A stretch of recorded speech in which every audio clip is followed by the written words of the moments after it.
Hi friends, ఇది ఏం ఉప్మా రవ్వ చెప్పండి ఫ్రెండ్స్. ఉప్మా రవ్వ అనుకొని నేను ఇడ్లీ రవ్వ వేసేసిన. సరే మళ్ళీ ఇంకా కడాయిలో వేసేసిన కదా, ఎందుకు తీయడంలే అని అట్లనే చేసిన ఫ్రెండ్స్. ఇది ఇప్పుడు తిని చూడాలి. ఇప్పుడు ఇది ఎట్లా ఉంటుందో ఏమో తెలియదు. ఇదేమో పండు మిరపకాయల చట్నీ. ఉప్మా టేస్ట్ చూడాలి. ఇడ్లీ రవ్వ ఉప్మా ఇది.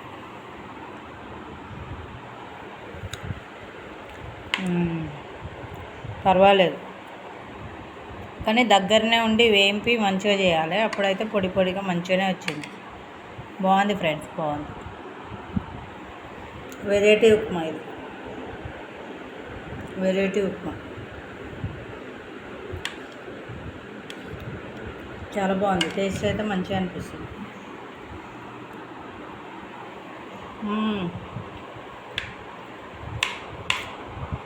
నెయ్యి కూడా వేసినాం ఫ్రెండ్స్, నెయ్యి కూడా. చాలా